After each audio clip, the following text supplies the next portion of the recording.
Hello and welcome to Lost Love Chronicles. Dear listeners, before we get started, drop a quick hi in the comments and let us know where you're tuning in from. Also, if you have any suggestions for us to make the channel better, please let us know. Now let's start with the story. My name is Harvey. I'm 36 years old, an obscure writer living in a cramped apartment in a small town somewhere in the vast expanse of America. Calling myself a writer sounds grandiose. Almost like a lie I keep telling myself to make the struggle seem noble. But in reality, I'm just a gaunt man hunched over an old laptop, painstakingly crafting every sentence, every word, with the faint hope that one day maybe, just maybe my work will be published. For over a decade, I've written dozens of manuscripts. I sent them out to agents, publishers, contests. All came back with rejection slips, some cold and curt, others sympathetic, but no less final. I tucked each one away in a dusty drawer, the place where old dreams go to rest. People sometimes call me an undiscovered author, as if that's a badge of honor. But I don't see it that way. I see myself as a dreamer trapped in a reality filled with mounting bills and the cries of young children. I have 3 kids. Erica, 8 years old, with soft brown hair and bright, hopeful eyes. She's the little mother, always watching over her brothers like she's older than she is. Then there's Logan, 5, with a goofy smile and tiny hands that always seem to be clutching the hem of my shirt like he's afraid I'll disappear too. And Nolan, the youngest, just 3, always giggling, always seeking affection like it's the only thing keeping him alive. My children are my entire world. But they're also a burden I never could have imagined when I took on the responsibility of being a single father. Camille, their mother, left 2 years ago, said I was too poor, that I was incapable of supporting a family, that I was a failure unworthy of her dreams. I still remember that final evening. She stood in the kitchen with her coat on, zipping up the suitcase while I held Nolan in my arms. "You're really doing this?" I asked. My voice cracked more than I wanted it to. She didn't look at me. "I can't live like this, Harvey. I just can't. You're drowning and taking us with you." "I'm trying," I whispered, but she was already at the door. "You're not enough," she said quietly, as if saying it softly would hurt less. Then she was gone. Nolan was just learning to toddle back then. I held him while he screamed, the wail cutting into my ears like glass. Erica tugged at my sleeve, her eyes wide and afraid. "Where's Mommy going?" she asked. She needs some time." I lied. Logan started crying too. "I don't want her to go." Nobody did. Since that night, I've been father, mother, cook, storyteller. The one who works day and night just to pay rent and buy milk. Our apartment, 2 worn-out bedrooms with yellowed walls, is all we have. It's not much, but it's home. Every morning, I wake before the sun. I brew a weak cup of coffee, more water than strength. I quietly prepare breakfast, just a few slices of toast and peanut butter. I wake Erica, Logan, and Nolan, help them dress, and rush them to school and preschool, backpacks bouncing as we run for the bus. Then I return to the empty apartment. I open my laptop and I start typing. But writing doesn't feed 3 children. So I take whatever freelance work I can scrounge up, writing ads, editing academic texts, even translating medical documents I barely understand. By day, I'm a hired pen. By night, I'm an anonymous author still chasing a shadow of a dream. And amidst all that, I still have to be dad. The one who comforts them when they're sick. The one who mends Erica's dress when it tears. The one who reads bedtime stories even when my eyes are red with exhaustion. My family, they've never really understood me. My parents live in Florida now, in a fancy beachside condo with sunlight that streams through floor-to-ceiling windows. They call a few times a year. The conversations are always short, always distant. "How are the kids?" my mother asks, her voice always distracted. "They're good," I say, and leave it at that. "Still writing those books?" my father chuckles. "Still trying," I mutter. There's a pause, then the familiar advice wrapped in judgment. "You should have chosen a practical career, like accounting or engineering." They haven't visited since Camille left. Not once. When I asked them just once if they could watch the kids for a weekend, so I could maybe breathe for a day, maybe get some work done, or just lie still without a child needing something, they said they had plans. A yacht trip, a golf tournament, always something, always somewhere else. I used to hope they'd change. That maybe, one day, they'd see how hard I've tried to keep this family from falling apart. That they'd look at me and see not a failure, not a disappointment, but a man who's still standing despite being abandoned, broke, and exhausted. But all they ever see is Harvey, the son who couldn't make money, not the father who's desperately clinging to his last shred of hope. Every time I watch my 3 children sleeping soundly in their beds, my heart feels impossibly heavy. I stare at them in the dark, listen to the soft, steady rhythm of their breathing, and I think, if only I could give them more. A spacious house, Hot meals that didn't come from cans or discounted shelves. Weekend trips like the ones they see on TV, the beach, a zoo, something bright and warm and full of life. But all I can do is keep going. Day by day, hour by hour. Working, writing, cooking, cleaning, holding my kids close when night falls. I know I'm living on the edge. Not just financially, but emotionally. On the brink of something I don't even want to name. There are nights, after the kids are asleep and the dishes are done, when I sit in front of my laptop, and the tears just come. Not because of the stories I'm trying to write, but because I feel so helpless. So worn. No matter how hard I try, I'm still not good enough. Not earning enough. Not strong enough to keep everything from crumbling. But then I wipe the tears away, close the laptop, and tell myself, I can't give up. I can't let Erica, Logan, and Nolan see me broken. They need me, and I need them. But no matter how many times I told myself I wouldn't break, fate kept testing us. Ruthlessly. It was a freezing morning. The kind where the cold cuts through your jacket like it's not even there. Erica had been coughing during the night, but I figured it was just a winter bug. Kids get sick all the time. Nothing new. She even tried to act normal at breakfast, picking at her toast and smiling faintly at Logan's jokes. But by noon, her cough had grown violent, deep, and hacking, the kind that makes your chest ache just to hear it. I laid a hand on her forehead, burning. Her face was pale, lips dry and cracked. She curled up in bed and looked at me with those tired eyes that barely stayed open. Daddy, she whispered, I feel really bad. My stomach dropped. I called Dr. Jennings, the local GP we sometimes saw when I could afford it. After I explained the symptoms, he didn't hesitate. You need to take her to the hospital. Immediately. My hands shook as I hung up. I rushed around the apartment, packing a small bag, just the basics, a change of clothes, a bottle of water, some fever medicine I wasn't sure would help. Logan and Nolan clung to my legs, their eyes wide. What's wrong with Erica, Daddy? Logan asked. Is she going to be okay? Nolan added, voice trembling. I don't know. I said before I could stop myself. Then quickly corrected, she's just really sick. We have to go now, okay? Get your jackets. They obeyed without another word, the fear written all over their little faces. I scooped Erica into my arms. She barely stirred. Her breath was shallow, and her skin felt too warm, too fragile. The drive to the hospital was only 10 minutes, but it felt endless. I gripped the wheel with one hand, Erica's cold fingers in my other. I kept whispering, it's okay, sweetheart. We're almost there. Just hang on. In the rearview mirror, Logan and Nolan sat pressed against each other, silent for once, staring at their sister. When we reached the hospital, everything happened fast. A nurse rushed forward, took Erica from my arms, and wheeled her toward the ER. I followed, but another nurse stopped me at the double doors. Wait here, she said gently. I stood there helpless, clutching Logan and Nolan's hands as they leaned into me, scared and confused. Another nurse approached, clipboard in hand. Can you tell me about Erica's medical history? She asked. I opened my mouth, but the words tangled in my throat. She's 8. She's had ear infections before. And strep? Maybe twice. I could barely remember anything clearly. No allergies. No medications. Except maybe that time when. I paused. My breath caught. My mind felt blank. My chest tightened. I stammered through my answers, barely able to breathe. Finally, the doctor emerged from Erica's room. His face was grave, too grave, and the second I saw it, my stomach twisted.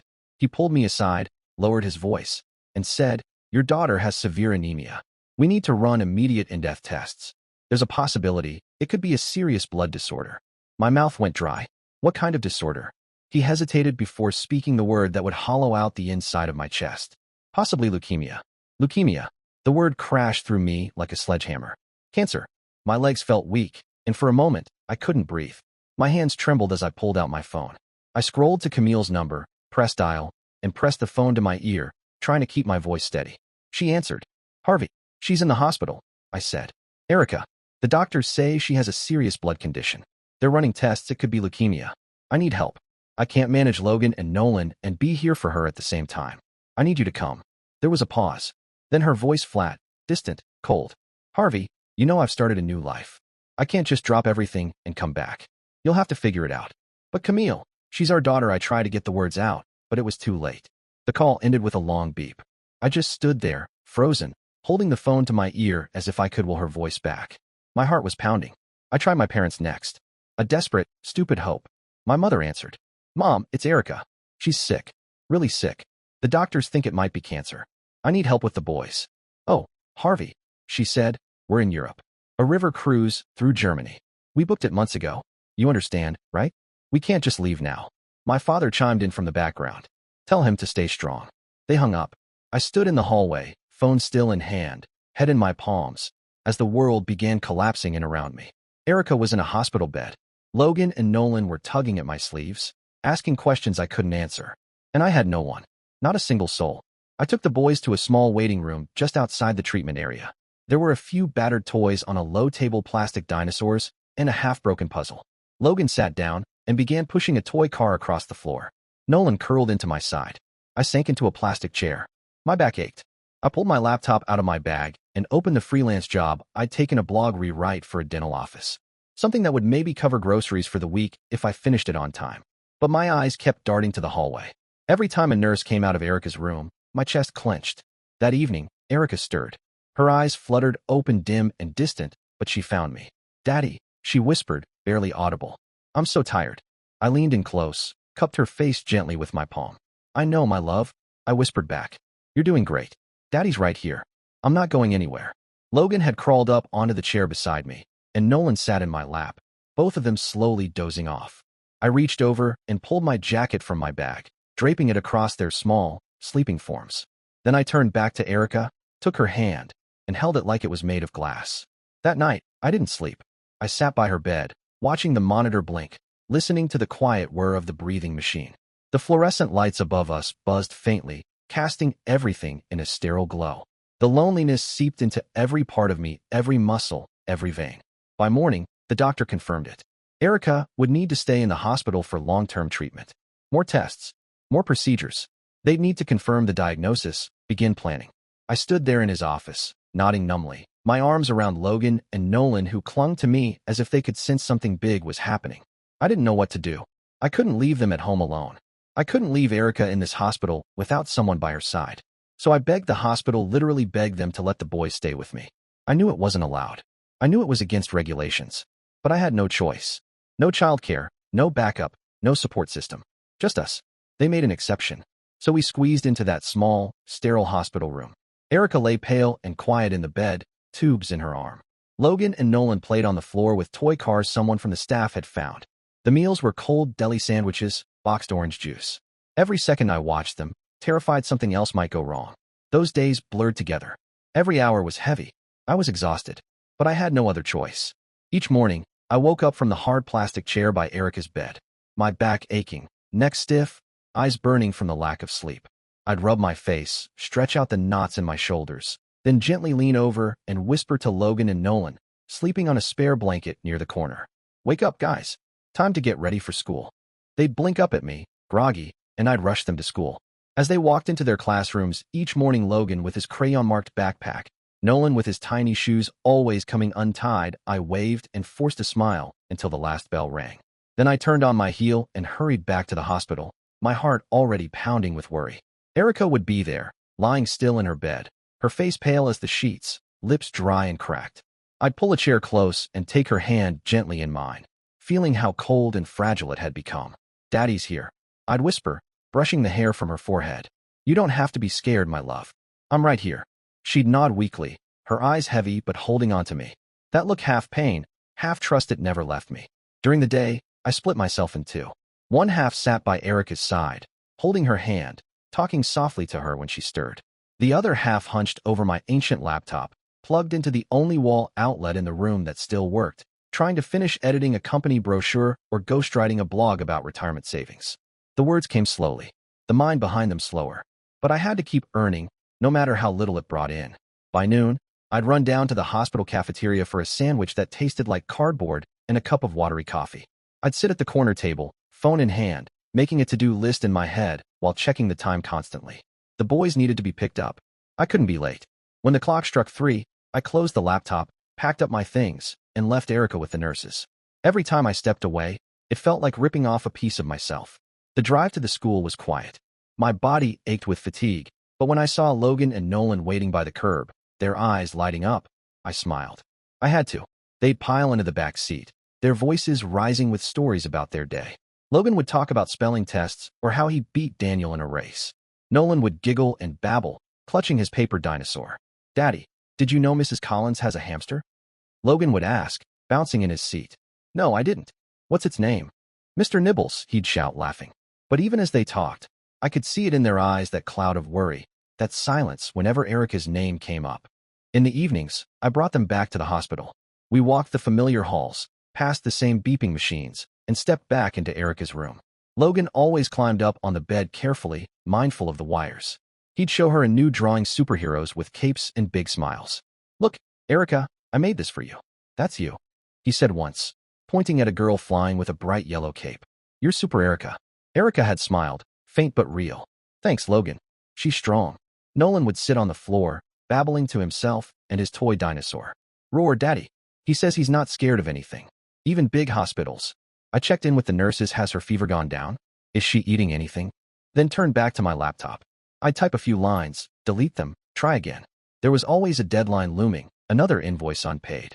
Day after day passed in that tight, suffocating cycle. Every hour stretched thin. I was drained. Some nights I fell asleep sitting upright in the hospital chair. My neck would snap forward, and I'd jolt awake to Nolan's voice crying out, "Daddy, where are you?" "I'm right here, buddy," I'd whisper, reaching out for him, settling him back to sleep. Then I'd look at Erica, her chest rising and falling, tubes everywhere, and I'd take her hand again, quietly telling myself, I have to keep going. For them. For Erica. The hospital days dragged on endlessly. Logan and Nolan, somehow, began to adapt. The waiting room became their new world. Logan colored with crayons on sheets of printer paper, creating bright, bold superheroes to give to Erica. "Daddy, do you think she likes the drawings?" he asked me once. "She loves them," I said, voice cracking. "You make her smile." Nolan clutched his dinosaur, making up stories. "He says he's the doctor now. He can help Erica feel better." I tried to laugh. I really did. But Erica, she was growing weaker. Her voice softer. Her appetite smaller. I kept fighting, doing what I could. Feeding her ice chips. Reading her stories. Smiling when all I wanted to do was scream. I balanced on the edge of collapse, juggling the kids, the work, the fear that wouldn't leave my chest. I typed freelance articles in the corner while listening for the monitor beeps that tracked my daughter's life. Eventually, in a moment of desperation I already knew was pointless, I called Camille. "Camille," I said quietly, "Erica needs you. Please. She's very weak. Can you visit her? Even just once." She sighed. "Harvey, I can't come back. I have my own life now. You'll manage." And then the call ended. That familiar, hollow beep. I stared at the phone, not sure whether to throw it or cry. I called my parents, one last time. "We'll come back after our trip, Harvey," my mother said. "Hang in there, son. Hang in there." The words felt like a joke. A cruel one. I sat there in the hallway, my body heavy, my head bowed, feeling like someone had driven a knife through my chest and left it there. There was no one. Not a single family member. Just me. Just me and the kids. Erica, pale and quiet in her bed. Logan drawing his superheroes. Nolan talking to his dinosaur. All of us cramped in that hospital room reeking of antiseptic. Ariana, the young nurse assigned to Erica's care, was the only flicker of light in those unrelenting days. She had soft brown hair always tied back in a high ponytail, eyes that were kind and calm, and a way of speaking that made even the worst moments seem less suffocating. Every time she came into the room to check Erica's IV or monitor her heart rate, she'd greet Logan and Nolan with a warm smile, sometimes slipping them small candies. "Your kids are adorable, Harvey," she said one evening, her voice light as she watched Nolan doze off with his plastic dinosaur tucked under his chin. "You're an amazing father." I gave her a tired, broken smile and shook my head. "I'm not so sure about that, Ariana. I'm just trying to keep everything from falling apart." She didn't argue, just looked at me with that quiet understanding I had come to rely on more than I'd admit. Then came the morning that split time in half before and after. After nearly 3 weeks of Erica's hospitalization, Dr. Carter, a man in his 50s with tired eyes behind thick glasses, asked to speak with me in private. I followed him down the corridor, my legs heavy, dread already swirling in my gut. He led me into a small consultation room, the overhead lights too bright, the air sterile and cold. I sat down slowly on the hard plastic chair, my palms clenched so tightly that I felt my nails digging into the skin. Dr. Carter sat across from me, folding his hands on the clipboard before speaking. "Harvey," he began cautiously, his voice grave. "We have the results of the in-depth tests." My stomach twisted. I couldn't breathe. "Erica has acute myeloid leukemia. AML," he said. I froze. The word leukemia landed like a hammer to the chest. Then he said it. "It's a very serious form of blood cancer." My throat closed. My ears started ringing. I was sure I'd misheard him. How serious?" I asked, my voice cracking under the pressure. Dr. Carter sighed and looked down at his papers briefly before meeting my eyes again. The prognosis for AML in children isn't good, Harvey. We'll begin chemotherapy immediately, but I need you to prepare yourself. The survival rate is not high. I don't remember how I left the doctor's office. I don't even recall standing. Somehow, I was in the hallway again, my back pressed against the cold wall, hands on my head, trying not to scream.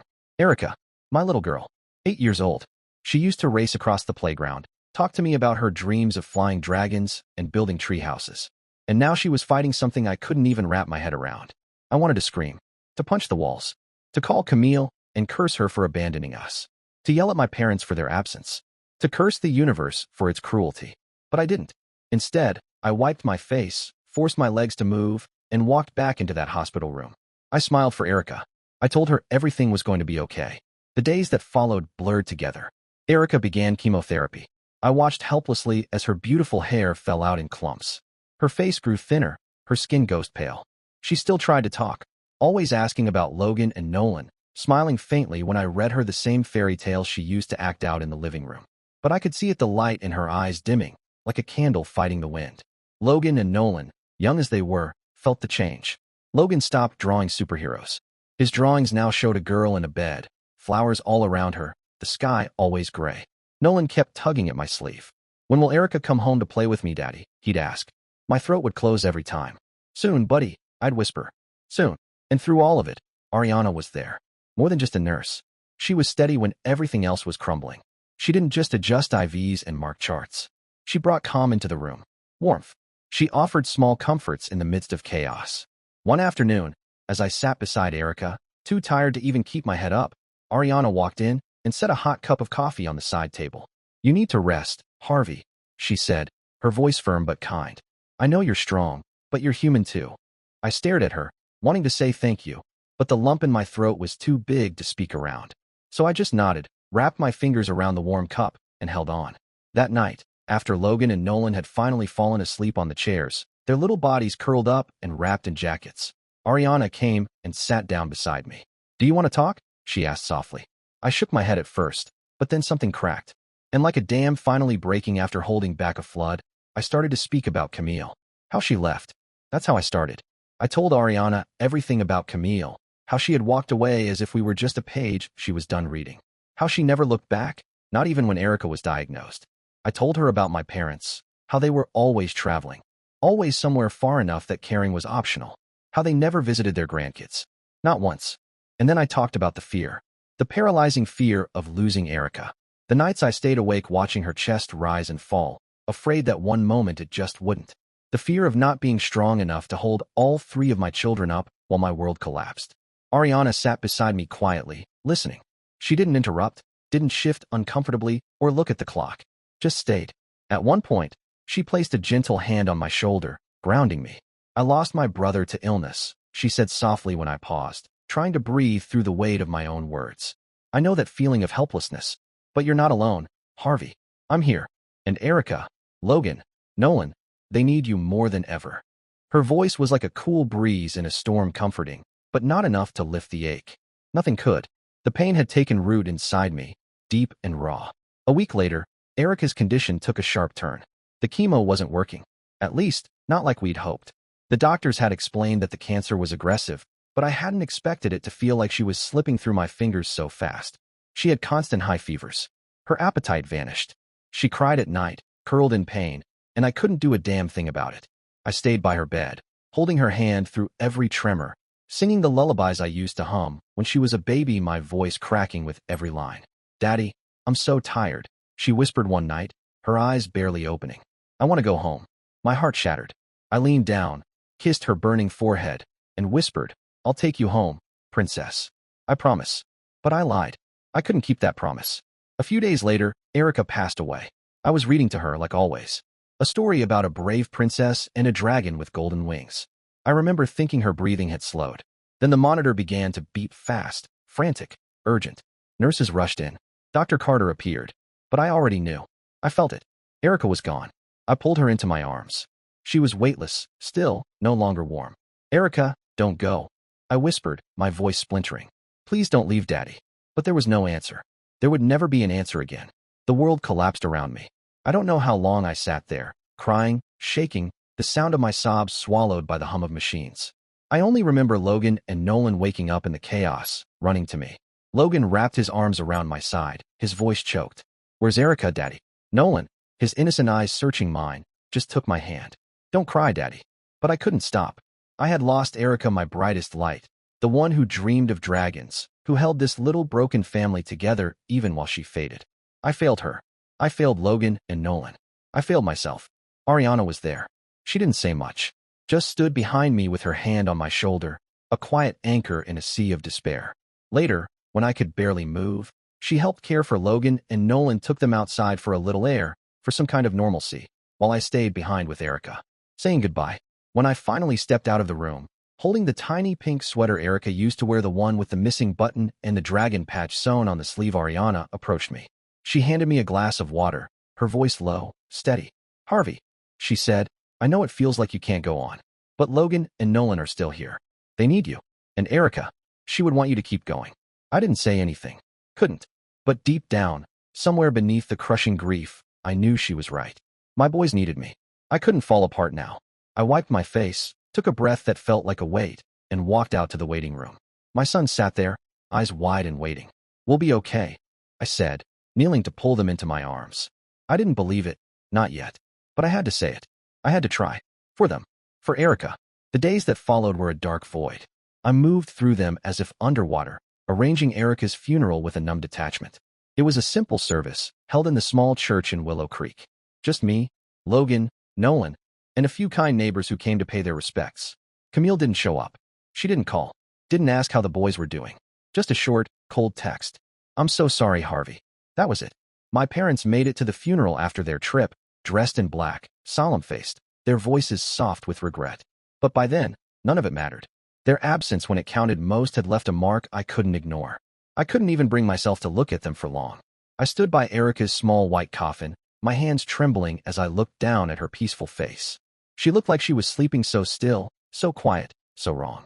The only thing that felt real was the pain clawing through my chest. I remember thinking, how do I live without her? The days that followed felt like walking through smoke. Everything around me moved, but I didn't feel connected to it. I went through the motions, feeding the boys, answering emails, folding laundry, but inside, I was gone. I was no longer Harvey. Just a hollow shell held together by routine and the thin thread of duty. Every morning, I stood in front of the bathroom mirror and stared at a stranger.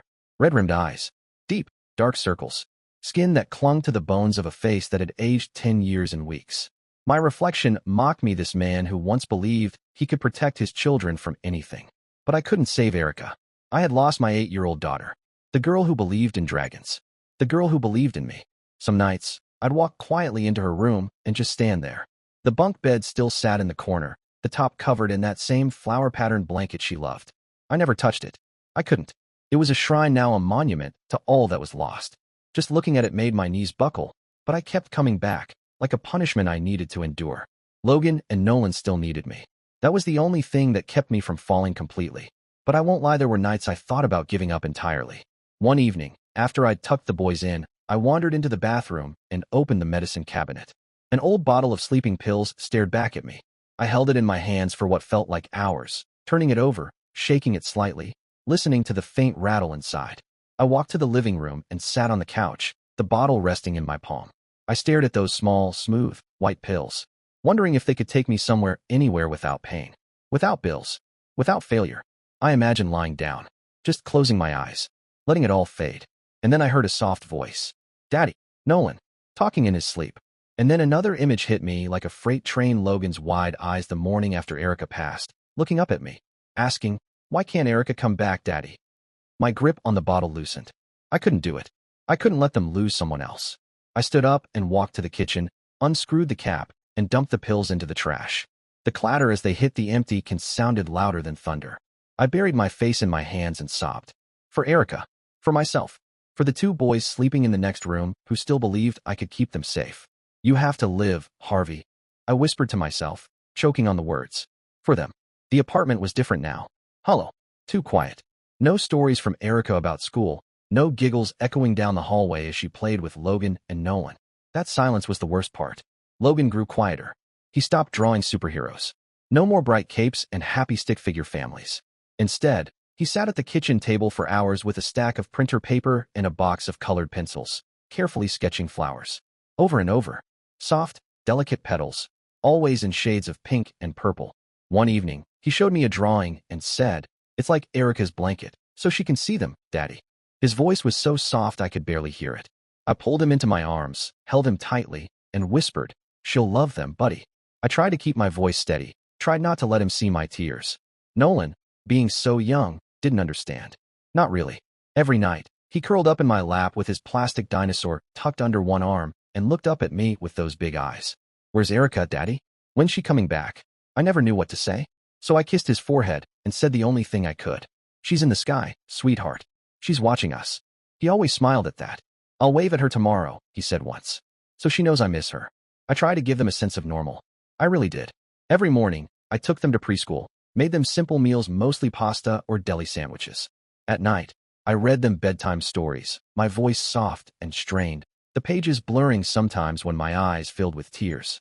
Every action felt heavy, like dragging a boulder up a hill. One step at a time, I took on more freelance writing jobs, typing late into the night on my old, battered laptop. Articles with no heart, 10 budgeting tips for families, or how to plan the perfect birthday party.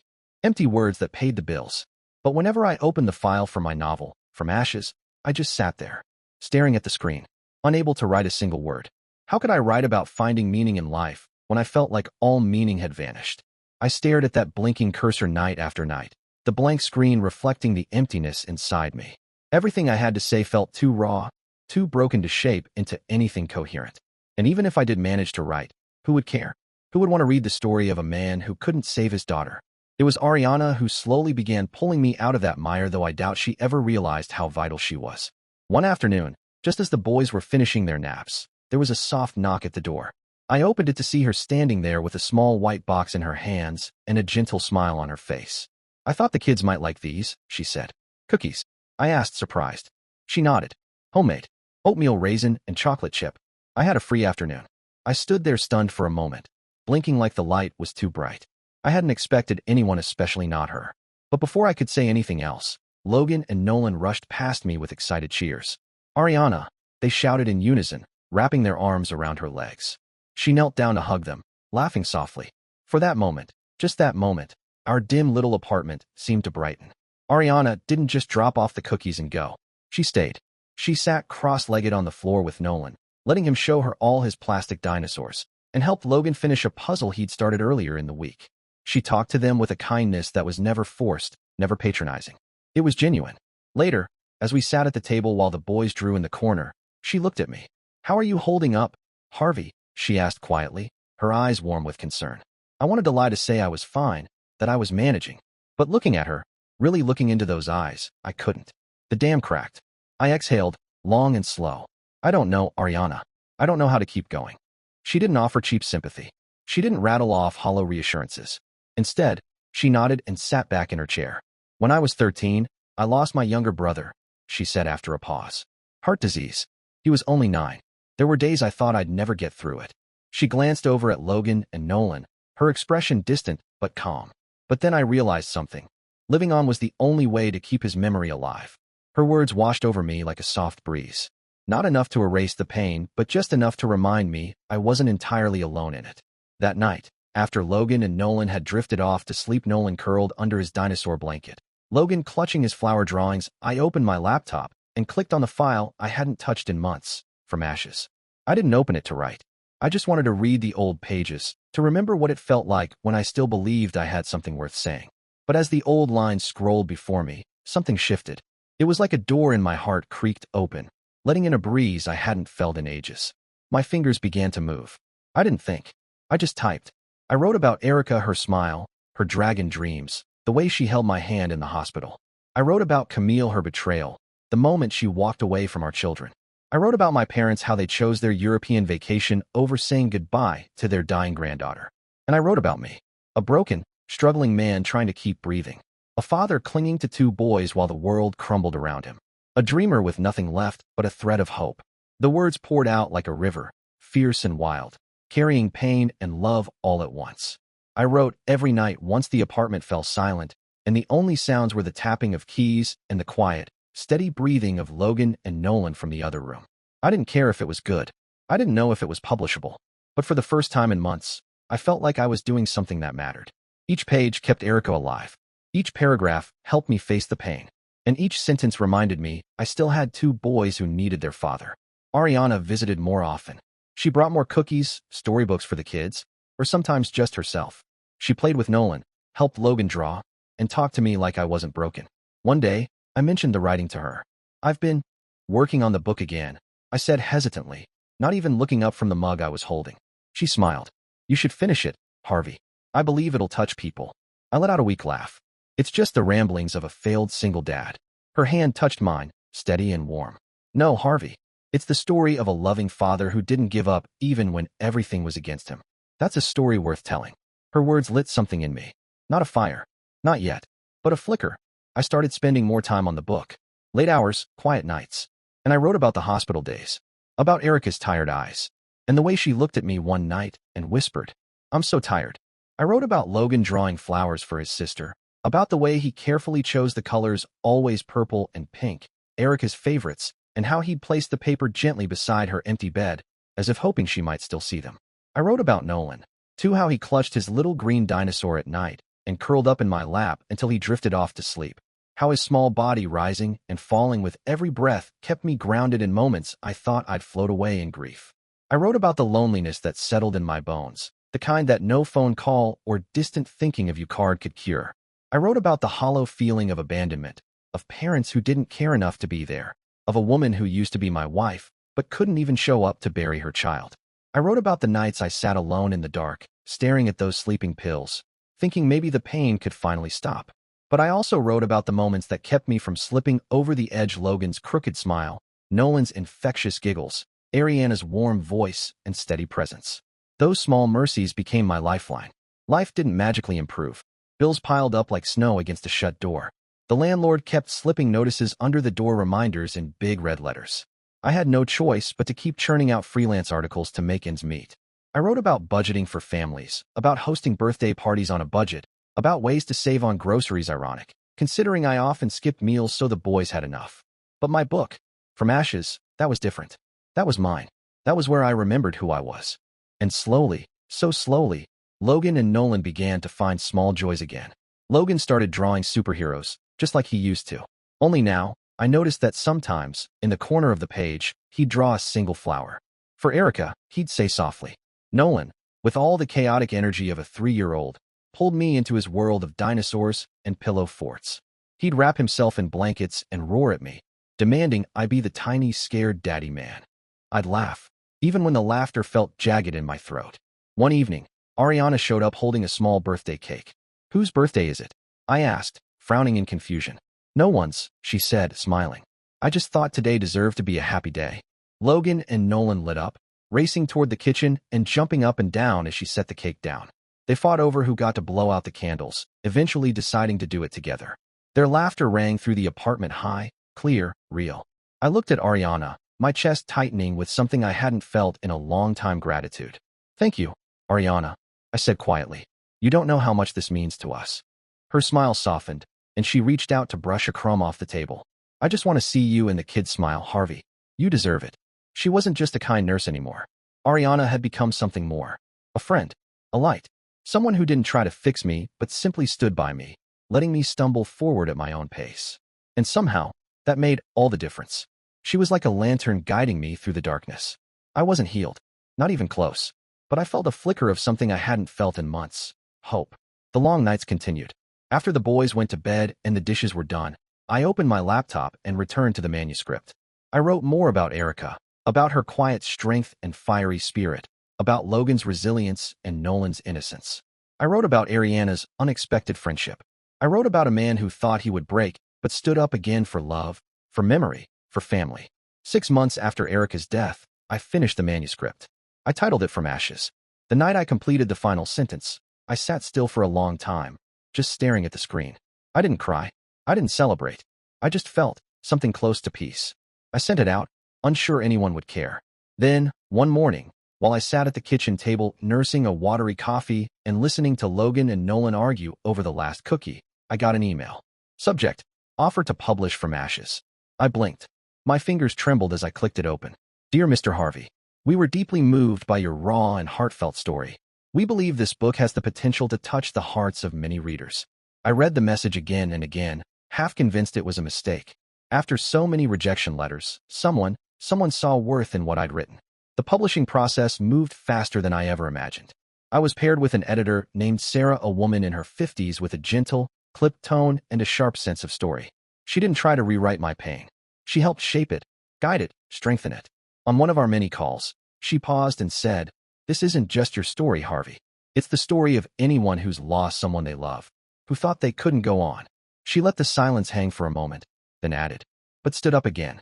I nodded, though Sarah couldn't see it over the phone, my throat tight with something I hadn't felt in a long time: pride. A small flicker, delicate and unfamiliar, but real. For the first time in years, I wasn't ashamed of who I was or what I had to offer the world. From Ashes was published on a rainy October day. The sky was gray, the streets slick and empty, and I remember holding the first printed copy in my hands, standing by the window while Logan and Nolan played with building blocks behind me. I didn't expect much. I hoped to sell a few hundred copies, maybe enough to pay off some debts, maybe buy the boys something nice, new toys or winter coats that didn't come from a thrift store bin. But then, like a tidal wave, the book began to spread. A local paper ran a piece, a love letter to fathers, mothers, and broken hearts. A popular blogger shared my story, a single father finding light in the shadow of loss, and within days, From Ashes climbed bestseller list. I watched the numbers update in real time, stunned, bewildered. And then the email started. Dozens, then hundreds. Messages from fathers who had lost children, from single mothers, from people drowning in grief, from those who'd nearly given up. They told me, "Your story made me feel less alone." Each letter felt like a brick rebuilding a part of me I didn't know could be restored. I read them late at night, curled on the couch after the boys had gone to bed, sometimes crying, sometimes smiling, sometimes both. Then came the interviews. A local TV station invited me to their studio. I sat beneath hot, blinding lights in a too-tight jacket, stumbling over stories of Erica, Logan, Nolan, and the nights I thought I wouldn't make it through. "What kept you writing?" the host asked, his eyes curious but kind. I took a slow breath, thinking of Erica, her bright eyes, the way she'd slip her hand into mine at the hospital. "My kids," I said. "Erica taught me how to love. Logan and Nolan, they taught me how to live."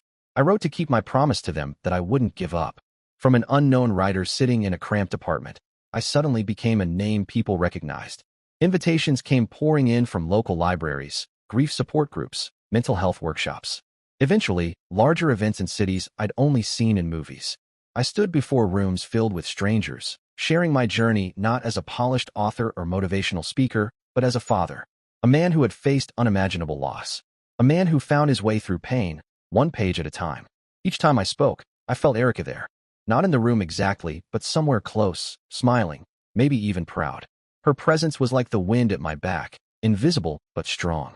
And then the royalties came in. Not a fortune, but enough. I paid off our overdue rent. Bought real groceries, fresh fruit, vegetables, even Logan's favorite cereal without checking the price. For the first time in years, I didn't flinch when the electricity bill arrived.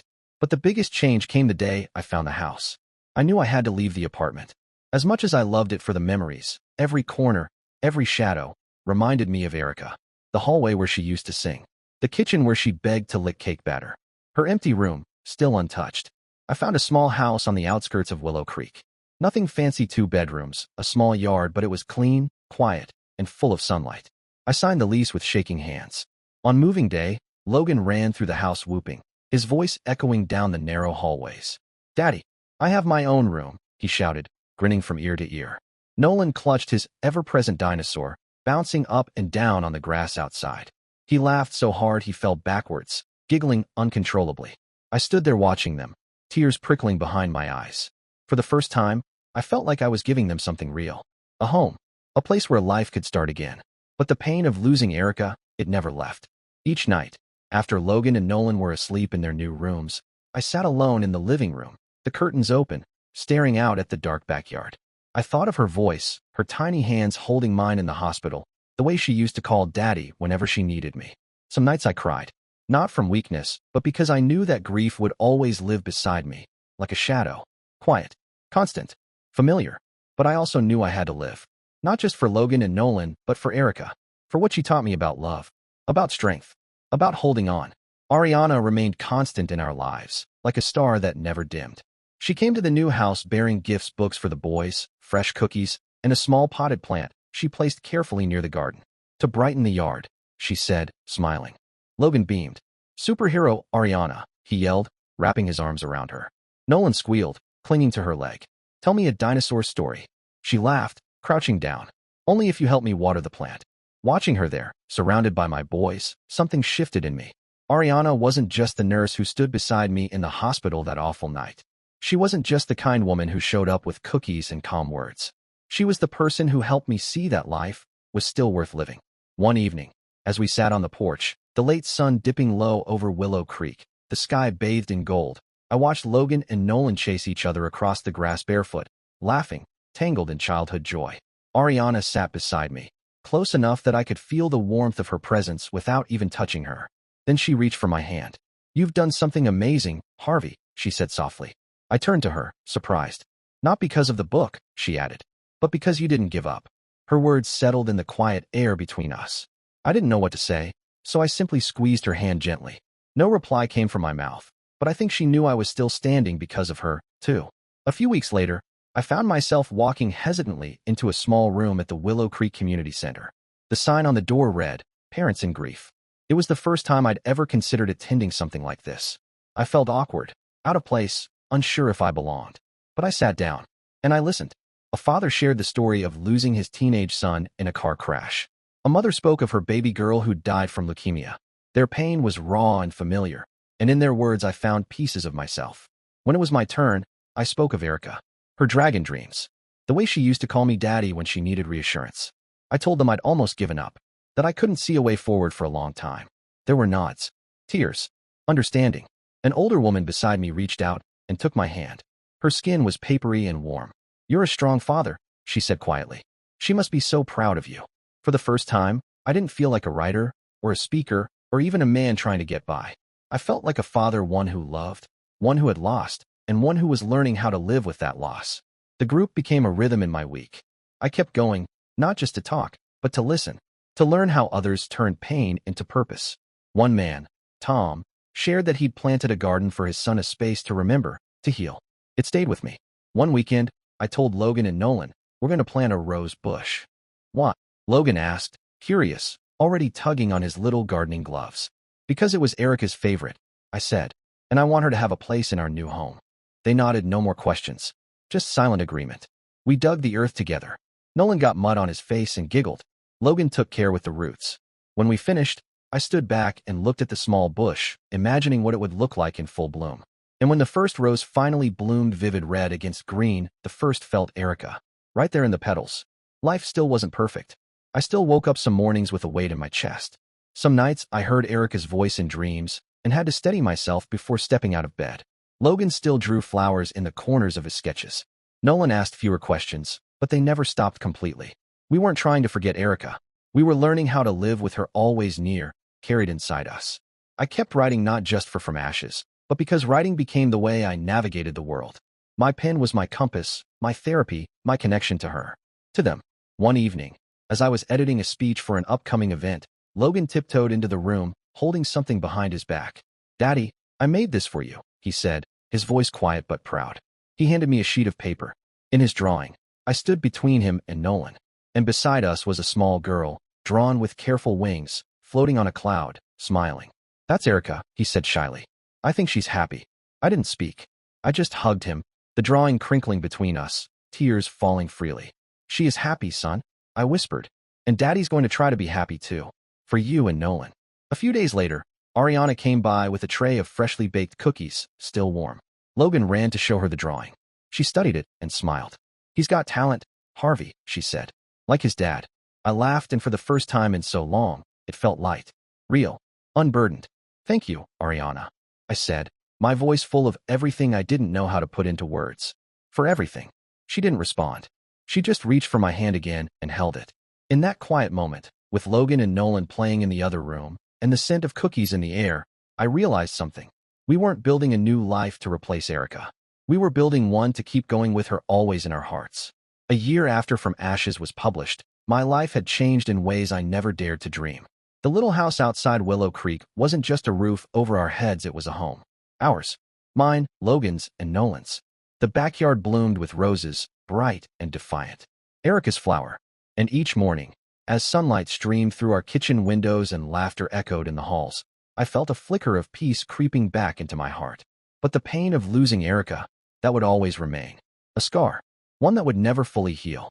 I learned to live with it like learning to breathe in a room with too little air. You get used to the weight in your chest, the way sorrow lingers just beneath the surface. But sometimes, in the stillness of night, I still heard her voice, Erica, calling out, "Daddy," soft and distant in my dreams. The success of From Ashes brought opportunities one never imagined. Invitations arrived from across the country, speaking engagements, interviews, workshops.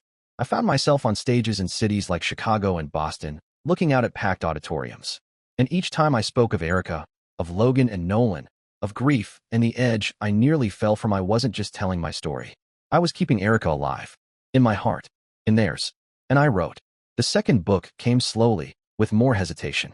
It was about forgiveness and healing, though I wasn't certain I'd truly forgiven anyone. Not yet. Some wounds still stung too deeply. Some voices still echoed too cold. Then, one afternoon, the past came knocking. I was sitting at the table with Logan, helping him solve a tricky multiplication problem, his brow furrowed, pencil tapping against his cheek, when my phone buzzed. I glanced at the screen. My mother's number. I froze. For a few seconds, I just stared at it, thumb hovering. Then I exhaled and pressed answer. Harvey. Her voice came through softer than I remembered. Fragile. It's Mom. I didn't speak. We read your book, she said, and I heard a tremble in her words. Your father and I, we didn't realize. We want to see you. And Logan. And Nolan. We regret not being there when you needed us. I sat in silence, my eyes on Logan, who was still focused on his worksheet. My chest felt tight. I remembered the hospital room. The countless nights.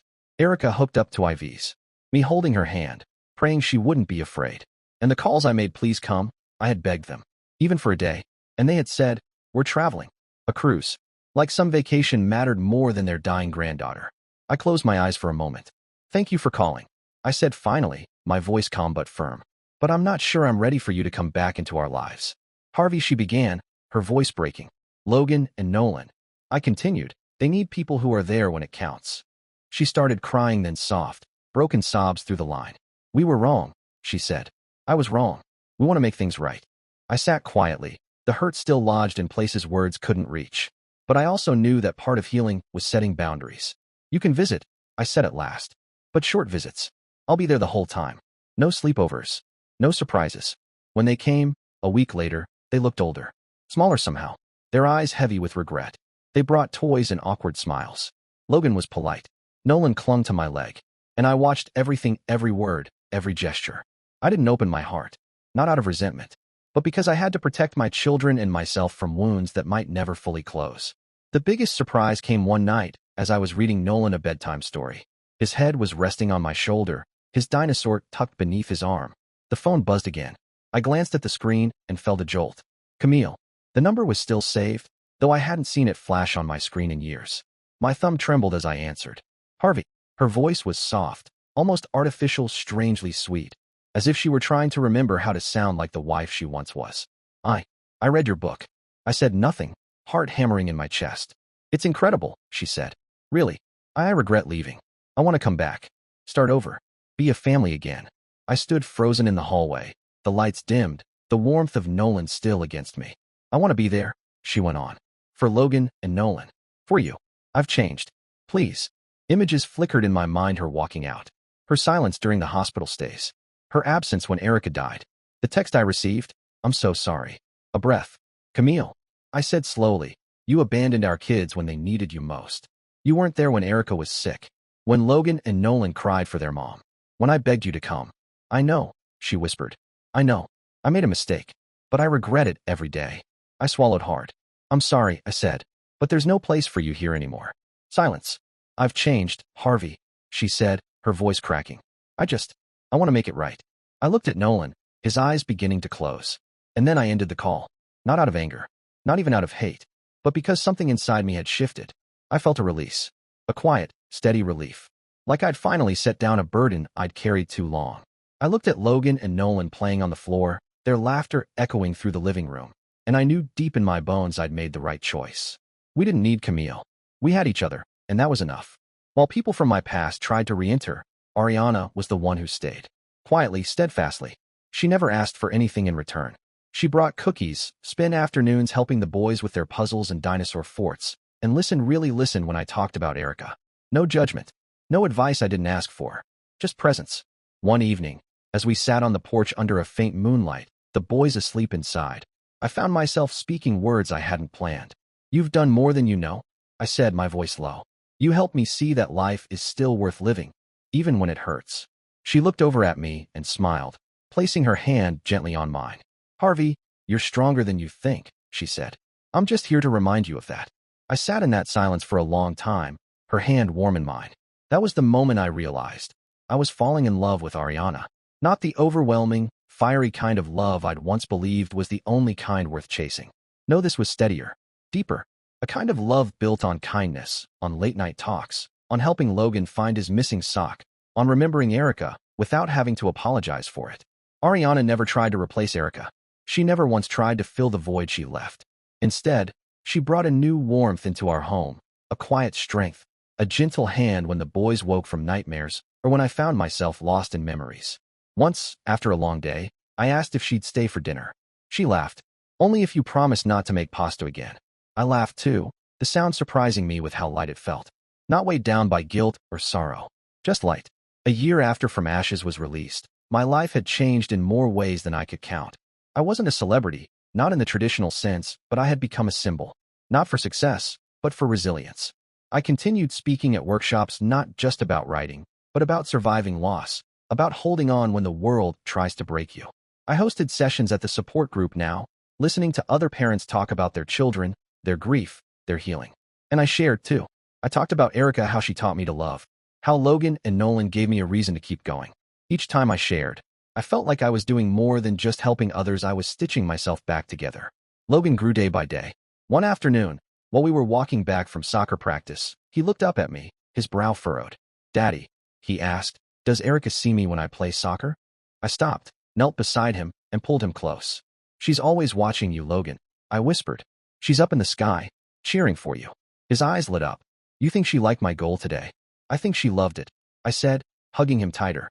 Nolan, now 4, still clutched his plastic dinosaur wherever he went. But he had started telling stories his own. Stories of Erica flying on clouds, or racing with dragons. I listened to each one, smiling, locking every detail deep in my heart, like a precious gem I never wanted to lose. Ariana became part of our rhythm, inseparable from the life we were rebuilding. One day, as we planted another rose bush in the backyard, she knelt beside the boys, showing them how to pat down the soil. "Do you think Erica would like this flower's color?" she asked, brushing her fingers over the pink petals. Nolan nodded eagerly. "It's the same color as her favorite dress." Logan gave a shy smile. "I think she'd like it too." I stood back for a moment, watching them all three, and felt something swell in my chest. Something I hadn't felt in a long time. Hope. Not long after, I asked Ariana to marry me. There was no big gesture. No ring hidden in a dessert. Just me, sitting beside her on the porch, the kids asleep, my voice steady. "Would you like to build a family with us?" She looked at me, eyes glistening, and smiled. "I'm already part of you, Harvey." We didn't erase the past. Erica was still there. In every rose that bloomed. In the corners of Logan's drawings. In every wild cloud-chasing story Nolan told. But we had learned to live with her memory not as a wound, but as part of our journey. I kept writing not for recognition, but for the people who wrote to me, telling me how my story helped them survive their own. I wrote about love, about loss, about what it meant to keep going when your heart felt shattered. And I lived for Logan, for Nolan, for Ariana, and for Erica, the little girl who taught me that even in brokenness, light could be found. One morning, I stood in the garden, watching Logan and Nolan running through the yard, their laughter echoing into the blue sky. Ariana stood beside me, her hand in mine. A breeze lifted the edge of her hair, sunlight dancing across her face. I looked up, my voice low. "Erica," I said, "I did it. Are you proud of me?" And in that moment, a gentle breeze passed over my shoulders, warm and soft, as if she were smiling from above. Dear listeners, please share your thoughts in the comments section below, and don't forget to like, share, and subscribe.